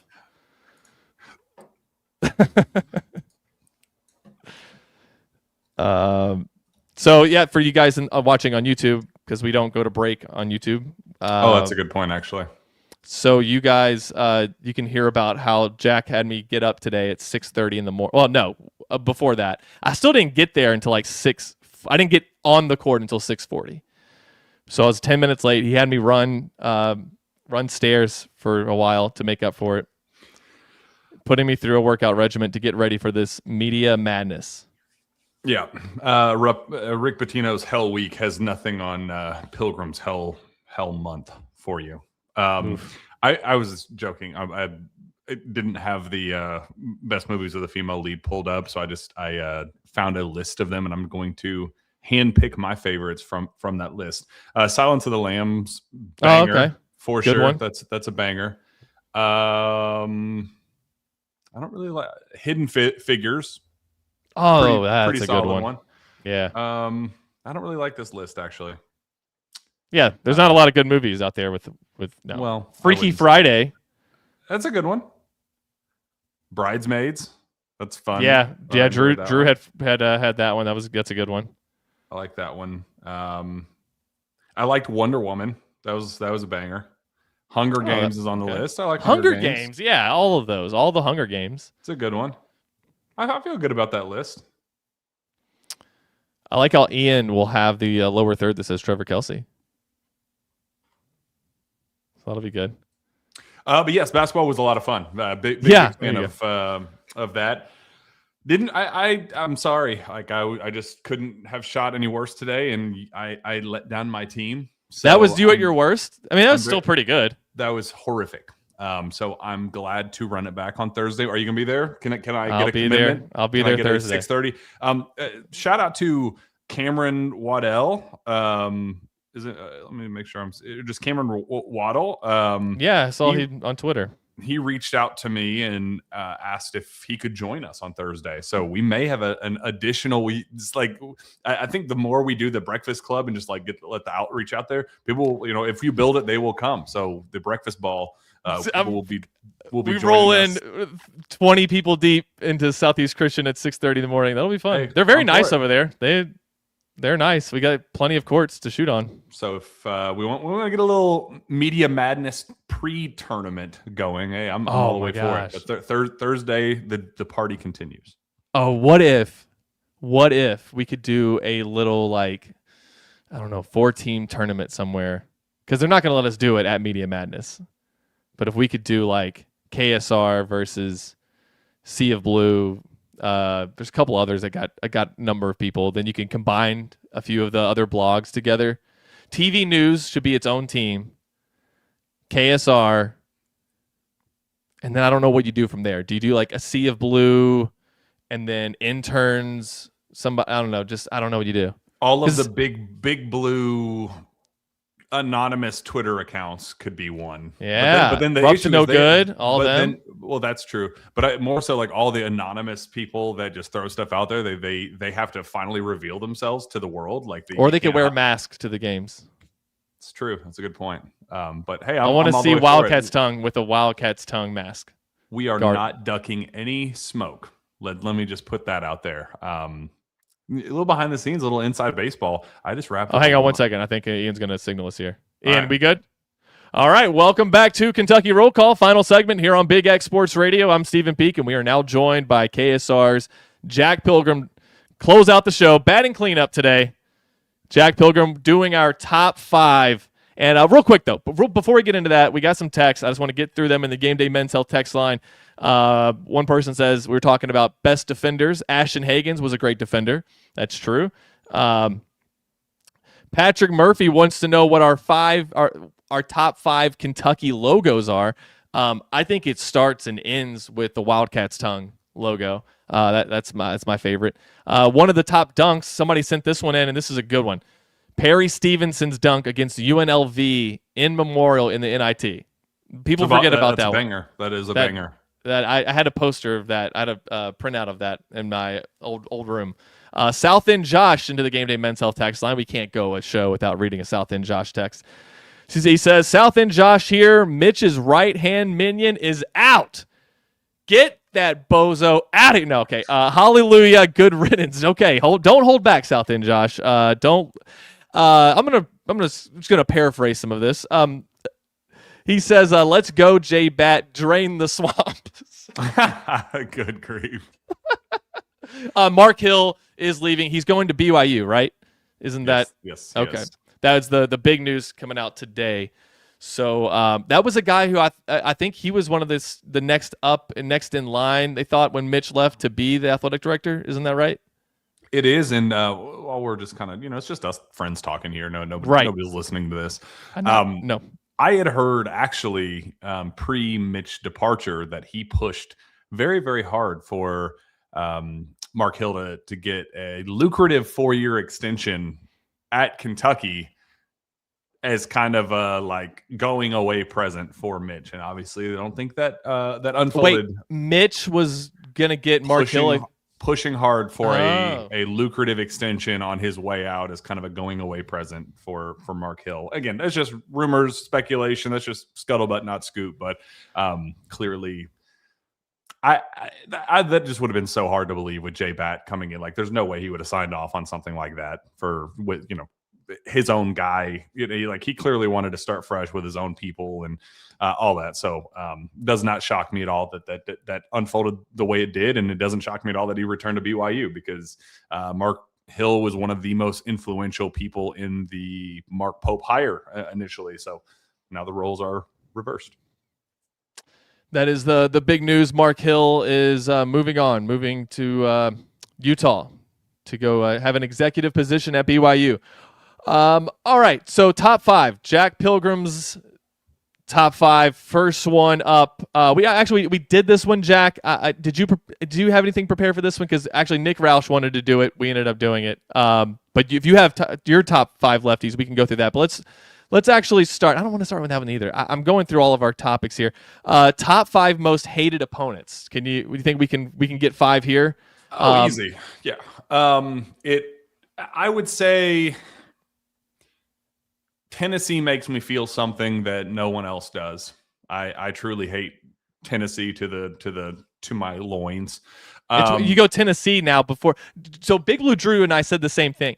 I used to not even think about Tennessee. Mm-hmm. Louisville was the rival, and then Florida annoyed me. I didn't like Joakim Noah. I didn't like that entire team because they were good. That's but I never thought of Tennessee. It wasn't until I started working this job that Tennessee became like, oh man, these guys suck. They are annoying. So fans more than anything. I really just hate their fans so much. Like Louisville fans, I just kind of pity them more than anything. But I still hate Louisville. I hate their fans and all of those things. But I do think that it's definitely more of a to my soul hatred of Tennessee, followed relatively closely by Louisville. And then from there, probably Duke 3, just in terms of, I don't want to say envy. They're at a point in their trajectory with basketball that I wish we could be right now. And I'm jealous of it.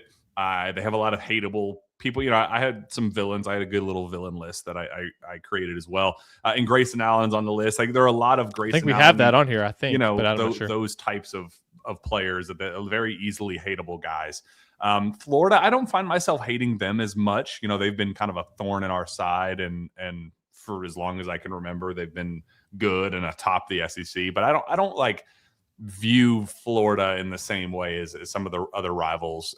North Carolina is in the conversation. Kansas in the conversation. Don't feel anything toward Michigan State. Kind of just spitballing here on the fly. North Carolina is weird. I feel like we should hate them more. We play them a lot. Yeah, but I don't really feel it when we play them. It's like a respect thing. Like, we are the 2 top tier basketball programs, and historically speaking, we have more coaches winning championships and all of that, and obviously they have them. I think one stat they have on us, they have the most Final Fours, and we're like second or something. But it's almost like, because of how much they hate Duke, it's sort of like an enemy, and my enemy is my friend. And I don't know, but we should not like them. But I can't make myself hate North Carolina for whatever reason. Are there any obscure ones that Memphis when Cal was there? So maybe Arkansas, but I don't hate Cal anymore. So. No, I'm not. Don't feel that way about Arkansas. So, just it has to speak to you. Are there any obscure ones that are man, they're just a pain in the ass, that I find myself disliking, that shouldn't belong on the list because they're beneath Kentucky, but you still just, man, I love beating up on them when the opportunity comes. So for some reason, Missouri fans drive me crazy sometimes. That's actually a good pull. I really, I like that one quite a bit. Especially when we go there. They are pretty hostile. I don't know what that is. It's like an inferiority thing because they haven't won a team sport championship ever, and they just now, I think just this week, claimed a football championship from 1950. Who cares? But like that, they kind of sit up there near the top. When we have to go to their place, their student section is usually the ones that like they kind of like annoy me, you know. But I'm 36. I'm not getting mad at college students for having fun, but they're like one that just like, you guys haven't won enough to be like this. Outside of that, really, like the SEC, there's so many other places that I enjoy going to. And Indiana. I think that I hate Indiana. Oh, fans, dude, This how is- did I forget? did we How? Because they've sucked so bad for so long. Honestly, that probably applies where you know, in terms of national relevance, and we're talking to they're more of a gnat and a nuisance in your existence. I think Indiana belongs in that. Yeah, like Their not fans are competitive, obviously. brutal too. Yeah, Like, not competitive or any sort of real threat to Kentucky, but just somebody you hate. You Is love to UConn hate. climbing up the list at all? As far as like I've They're heard, closer to the respect angle though, more than I've heard their anything. fans are really bad. I haven't covered a game with them yet. But they deserve to be. Like at this point, Yeah, it's the best program of my lifetime, probably. It is, honestly. So I really don't. Hey, feel that way delete for this. We don't want anybody hearing that. UConn. All Okay, right, move on. Next. Let's see. I want to do that one, but we'll do top 5 SEC opponent arenas. Ooh, this is a good one. Because you and I get to travel and see a lot of different ones. They don't have to be SEC, but that's mostly where we visit. So if you thought Clemson was cool, you can throw them in there. But we'll get to see Virginia this year. That's a new one. And I'm trying to think. There's new places that we should be going this year. I don't know if we'll make it to Oklahoma or A&M, but because those are the 2 lengthy drives. But who do you got? Top 5 SEC opponents. Number 1, Thompson Bowling Arena. It's Rupp Jr. And it's you just know it's a big game atmosphere every time you go there, and we've played really, really well there. So I'm always going to favor buildings that we have dominated in as of late. So Thompson Bowling Arena, number 1. Number 2, Neville Arena at Auburn. I think they are jumping every time we've been there. I can't remember a time that building wasn't just on fire when we've attended a game. So that I've just, every one of my experiences have in not in terms of the result, but just the atmosphere, very positive. Memorial Gym, it belongs on the list because of how unique it is. Not in terms of it has character. I don't think it's necessarily the most intimidating. I don't think, it's maybe a frustrating building, but it belongs because it's unique. It's like 35% Kentucky fans typically when you go to a game there too.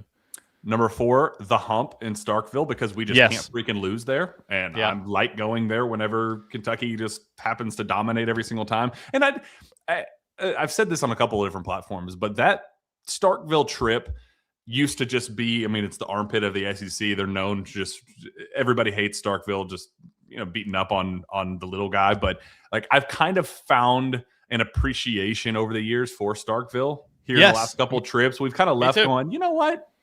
I kind of like it. It's got some character to it. So I do like the Hump in Starkville, and I just more than anything, it's the experiences of going up and Reed Shepherd game, the Dante Allen game. Just go down the list. Like, we have had some bangers at the Hump. And then 5, mix of recency bias because last year was so fun at Bud Walton Arena, and also just historically speaking, it's the big game atmosphere building. It was awesome. It's been a tough out for Kentucky over the years. So as much as I hate it, and it has nothing to do with like the Coach Cal angle right now specifically, but it was popping last time we went, and it's been that way in several times that Kentucky has headed down there.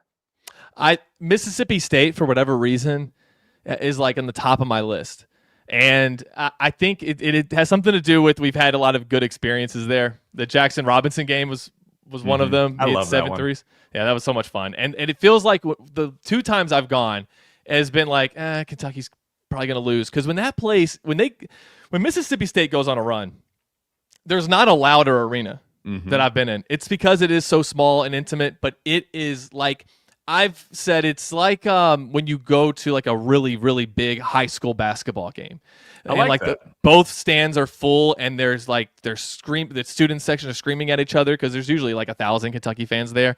and it's just so like on top of you. Like you feel like claustrophobic in there, even like as I'm like on the field, like or on the court. I thought that the O-Dome was cool. I just liked the layout of the arena being right across from the football stadium like that. Like literally like in the parking lot of the football stadium, and just a really good atmosphere there too. Obviously, the only time I went was last year to watch Kentucky. They fought. I was just say get blown out, but they battled back. I went to that Florida game when Ashton Hagans got suspended, and it was that was a great one. It was the EJ Montgomery putback, and that was the last time we ever got to see that team. So that building definitely holds kind of a special memory for me. We have a text in the Game Day Men's Health text line that I think is just we have to talk about it. TBT just put out a tweet. A massive year for the basketball tournament. TBT viewership up 36% over 2025. Average game attendance up 25%. Well, it should be because they got rid of all those games between the non-alumni teams played at alumni arenas, but still up 25%. That's a good thing. 3.3 million watched TBT game-winning shots. I don't know what that means. Is that like over social media or something? And then the TBT viewership increased 100.2% from tip-off until Elam ending. So I guess what they're saying is the Elam ending is great for TV. And I hope that because they had such a good year, we can keep this tournament going. It's my favorite event of the summer. And I just had, I had to read those stats to you, Jack, because you know how much I love this thing. 1 year deal for Andrew Carr, suiting up in the NBL. Nice. Can we get him? Can we? That my first thought when he signed that deal over the weekend was that's a La Familia edition next summer. 1 year deal, NBL. Go enjoy. Go put up your numbers, and then come back home and put up numbers for the Cats. So yes, yeah. We got to win this thing at some point. We'll go to some other text here. That was actually from Coach Ty. Appreciate that. Nobody says it's Dud Walton until Kentucky plays there. Sure. Yeah, Dud Walton was a very intense atmosphere, especially when those three technicals, when Doug Shows got involved. Doug Shows can bring out the crowd. Like no matter if the calls are for you, against you, he seems to know how to get the crowd engaged, and he did a great job. 3 technicals in a matter of 30 seconds will do that, and the place was just going nuts. I think Billy Richmond then had the dunk that gave him the lead, and I'm looking around the arena. We won that game. No, at that point, like still to this day, you and I were both sitting by each other, and we were like, "Well, this is about to get really ugly." Yeah, I thought. I mean, there's enough time. Like Kentucky, I was going to lose by double digits. I thought at that point, and I was already preparing for our rapid reaction and how we were just going to blame this all on Doug Shows. No matter what happened from that point on, even though like the Kentucky lead was only like 4 or 5 before he started blowing the whistle like that, I was still leaning in on that's his fault. And credit Kentucky, those Kentucky players and Mark Pope and the coaching staff for figuring out how to win the game and get everybody calmed down and down the stretch making shots. Was that your most enjoyable win from last year? Oh, not close. Yeah. In fact, hold on. Let me. The Tennessee one at Tennessee also like really, really good. Yes. Mine's in here too somewhere. We got it, baby. Look at that. It's in here somewhere. Yeah, that one. I can't. But the 3 wins last year that just really like salvaged the season would have been the that game, Tennessee Denham game for sure. Oh, both of the Tennessee games then. Right. Mm-hmm. And then I think the Denham game there was so much pressure on them with who was in attendance, the jerseys they were wearing, where the team was relatively speaking with the year. Like I think they needed that one pretty desperately, and they pulled that one off. I mean, same with the one at Knoxville, but that one kind of speaks for itself. But I do think it is underrated how important it was to win that Denham game. Yeah, just with all the buzz around it, and Colin Chandler, of course, hitting that shot was big. And the one at Tennessee where you're down 17 early to battle all the way back, and then the way that you're able to put that game away. I think Colin Chandler had the steal, right? Got the pass to Oweh, got fouled. And then, of course, LSU and the the turnaround for Malachi. That belongs. That belongs. We making a top five list for top 5 wins last season. So I got 4 right there. I mean, Arkansas, both Tennessee games, and how about we'll finish out with this Purdue exhibition game belonged on the list because that was the we all moment that we. Sweet innocence. Top 5 wins of the Pope era. Duke number pick 1. a Tennessee one. I don't think Illinois makes it. I mean, I know it was crucial to get to the Sweet 16. It does. It has to. It belongs. Yeah, it's weird. That was a big. They were underdogs. That's the reason that you have to do it. But yeah, I mean, it would have been one thing if they'd have played off the back. That was the first Sweet 16 since 2019. Like they had to get to that second weekend. If they don't get that, like then we're wondering whether we made the right call and all of the extra noise stuff, like getting back to where we belong in the second weekend and beyond of the NCAA tournament was so important. So Illinois absolutely belongs. Maybe not number 1 or 2, but it needs to be top 3. I think that Duke is probably, if not 1, 2, right? I mean, Duke is number 1 because it brought back the feeling of, this is how it's supposed to feel against the best of the best. Like we need to be winning these types of games. So kind of like if we were going through best UK wins, I put the John Wall UNC game way higher than it probably deserved in terms of like, it didn't mean that much for the year, but in terms of that feeling of, this is what it feels like to be the national storyline again, I think matters so much. So Pope's win over Duke absolutely belongs at number 1. I think I'm going Illinois number 2. I really think I'm so. going to put the Florida game ahead of that 106-100 at home. Kobe Brea hit like 7 threes. It was the best game I've ever watched in person. Fair. I will agree with you. You will allow that. Okay. We'll put that at 2, Illinois at 3. Which Tennessee game? First Mountain Mamba game? No, I think it has to be the ones from this year, only because they beat us in the tournament that first year. So I don't really want to give a Tennessee win with that team where they ended up beating Kentucky. I think being down 17 on the road and finding it was the whole time we're assuming Kentucky's losing, and then all of a sudden we have a 3-point lead and there's 30 seconds left, and you're just like, what the hell just happened? How is this happening? This is the greatest thing. And then after that, I think you gotta consider the Arkansas game. Yeah, Arkansas, and the only reason you don't throw LSU in there is because you never should have been down by 18 to that LSU team. Never. That's a good list, though. That's a good list. Yeah, and the good thing is, Jack, we had to take off a lot of games. So hopefully the top 25 wins of the Mark Pope era become pretty difficult to narrow down here shortly. But before I let you go, there's been some changes going on in trying to look for the 15th guy. What's the update you got? I know you guys will have a source to say this week, and you'll really dig into it. But what's the latest, I guess, catch people up on Kentucky's 15th spot? Well, I think the staff is not rushing to a commitment for obvious. Like we just saw the latest ruling last night with the Colorado NCAA pushing for a stay ruling on the Colorado injunction that was denied and officially turned over to the 10th Circuit. Like it's super complicated, but in other words, we're one step closer to what I believe is inevitably a blanket waiver for all 2022s.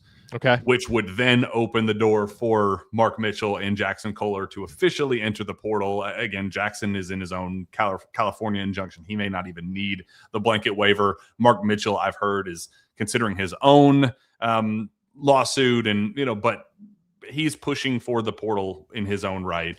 And I do believe with confidence that Kentucky would be at the front of the line for both of them. One of them, not getting both obviously, but I'd feel pretty confident that Kentucky would pull off one of those guys if things will continue to trend the way I think that they are going to. It's so complicated. There's so many moving parts. There's no guarantees. Like as of right now, there's no guarantee that any of these guys are going to be eligible, even like the Denzel Aberdeens of the world that should feel most confident that they're going to be eligible. Not even those guys should feel totally confident yet. So moving that's parts, interesting. not a ton of confident, like not a ton of certainty with it to lead anybody to believe that it's gonna, that Kentucky is in a position to take a commitment and publicize a signing quite yet. So I think they're waiting to make sure everything moves forward the way they're anticipating.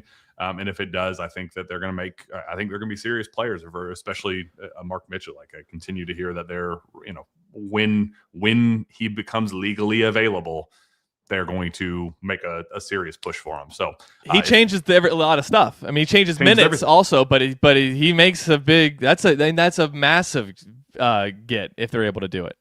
I mean, a 3-man group of Milan Momcilovic, Mark Mitchell, and Malachi Moreno, the triple M&Ms. Like, I have a hard time believing that there will be a better 3-man group, not outside of Alex Condon, Thomas Houck, Ruben Chinyelu at Florida. I don't know. Did you just? I mean, is that the 3, 4, 5 starters right there? That would be. Oh yeah, 1,000. I mean, that's look. I mean, I know a lot of people.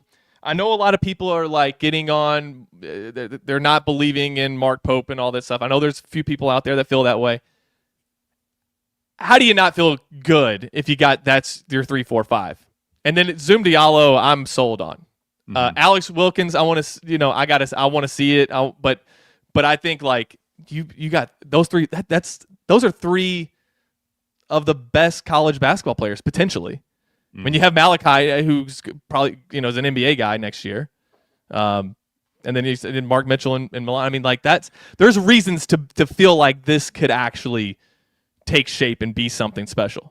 And then I think more than anything, it makes Ousmane N'Diaye a total icing on the cake guy. Like, it makes Justin McBride anything that he gives just a total, whoa, we got 10 and 8 from Ousmane N'Diaye today. That won Kentucky this game for Kentucky by 15 points. That you don't want to rely too heavily on some of those wild card guys like a Braden Hawthorne, like a Cam Williams with his injury, Ousmane N'Diaye, Justin, like those other guys. You want surefire guys, and I believe that 3-headed monster in the front court would be as good as anybody else. Oh man, now I'm excited about it. Now I'm like, can we make it happen? I don't know. Even if they get the rule pass, it doesn't mean that they're set up to just immediately sign with Kentucky. There'll be, I'm sure, a recruiting process and all that to work out too. But I know you'll talk more about that in Sources Say this week. So I encourage everyone to tune into that. Jack, appreciate you. Thank you so much. Breakfast Club Thursday. Be there. Thursday. I'll see you Thursday. All right, guys. Thank you all for tuning in to the KSR Takeover Tuesday here on the KSR YouTube channel, and for listening on 96.1 1450 Big X Sports Radio. We will be back tomorrow in studio. I will have Jacob Polachek joining me. That's always just a ridiculously fun show. So we'll see you then. Thank you all for listening. This has been Kentucky Roll Call. We'll see you tomorrow.